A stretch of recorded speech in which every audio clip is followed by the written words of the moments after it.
Alrighty everyone, welcome back. I hope you're all having an amazing weekend so far, and as we get closer to the month of June, which by the way is going to be the month for Disney to focus on marketing two big projects, Indy 5 as well as the Ahsoka Tano series, to really get these projects rolling. And Indy 5 so far has not had the greatest marketing plan overall because of Kathleen Kennedy really trying to save revenue on that project. But moving on away from all of this, we know that there's a lot of things going on right now with John and Dave to literally steer clear and to bring Star Wars back into action. This is Mike Zero. Subscribe if you're new and like this video to see future Star Wars updates. I'm also on Twitter at Mike01. I thank you all so very much for the great and kind support, and without further ado, let's get right into the subject. Now, we know that there is a lot of things going on right now with the Star Wars lore, between the Legends content and the already established Disney canon, and how John and Dave have been having a very difficult time working with both. And Mark Hamill was able to say a couple of things about this overall concern by John and Dave, the remedy to fixing this entire situation, and exactly what Bob Iger, the Disney CEO, and the executives are allowing John and Dave to do to really kind of further enhance the Star Wars franchise moving forward. Now, one thing about all of this that's very reassuring is the fact that Mark Hamill loves to stay in touch with the fans. He always is very honest as of late, and I think it's just because he knows he's being treated correctly this time by John and Dave by allowing Luke to get the stories told that should have been told right from the get-go. Moving on. Now, with actor Mark Hamill staying in touch with the Star Wars fandom, he was able to confirm a couple of things to the community in an attempt to reassure fans. Hamill stated the following: "Well, I have been having great conversations with John and Dave, and they kept explaining to me how the sequel lore was creating this brick wall for them to tell their legend stories properly in live.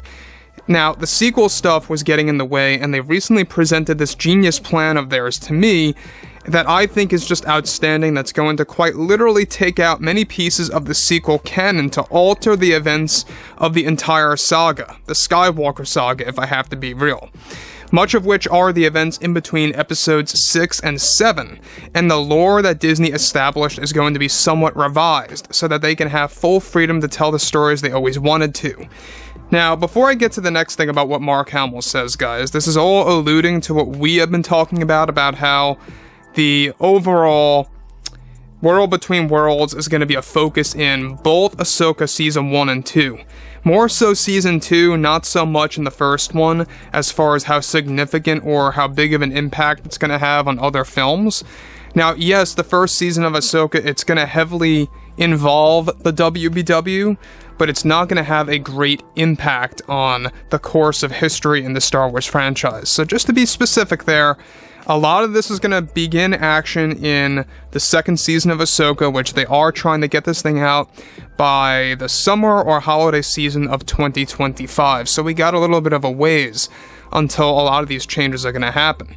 Now, what's interesting about what Mark Hamill says here that really does kind of give the fans a different perspective on things is exactly what Hamill was able to say by really kind of just hyping up the fan base, preparing the fans what John and Dave are developing with many of these upcoming shows, and given that there's a lot of things also happening between, George Lucas and Tony Gilroy getting involved in the quote-unquote dream team to work hand in hand with John and Dave to really ensure that Star Wars is going to thrive and survive.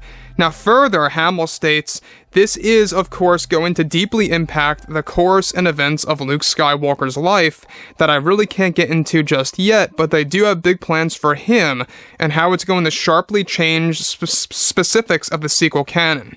It's not something you always want to do by altering other creators' work, but they felt it was absolutely necessary to properly fit in the Legends or EU material into these Mandoverse-era shows and how it will change the events of the last couple of films that Disney put out there."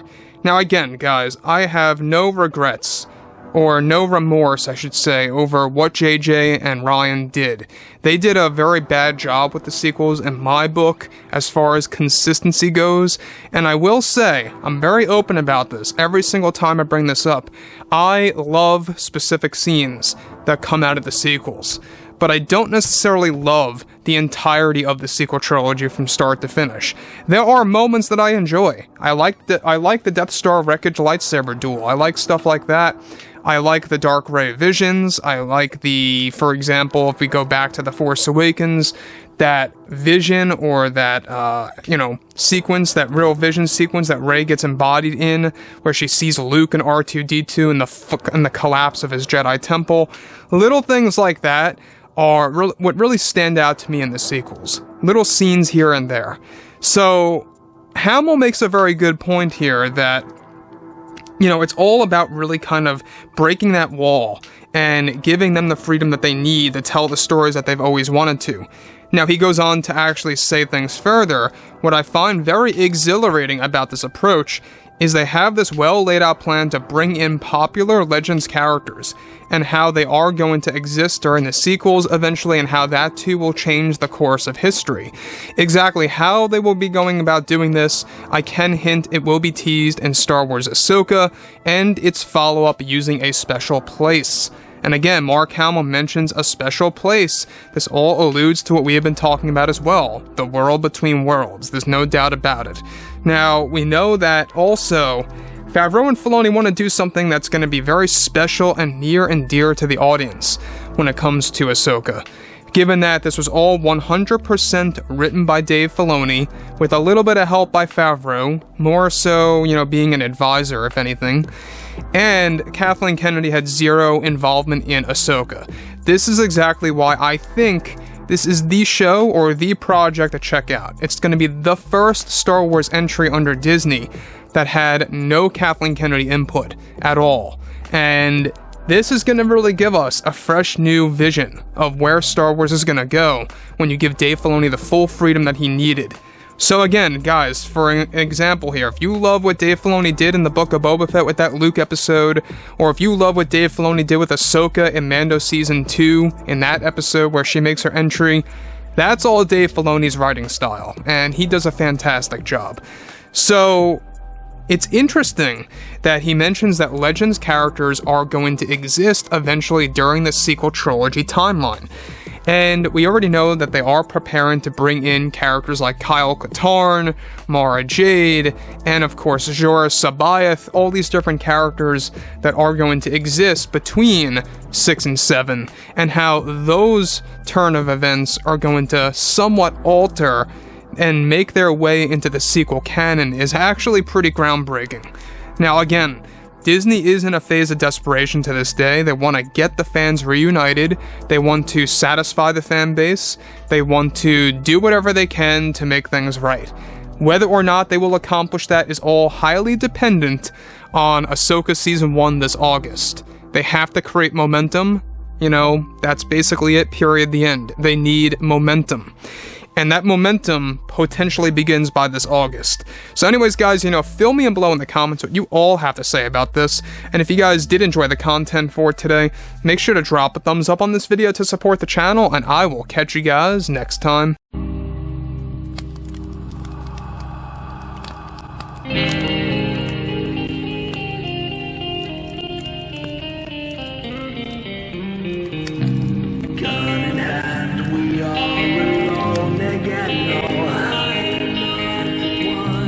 Night to moon, we hear them moans again.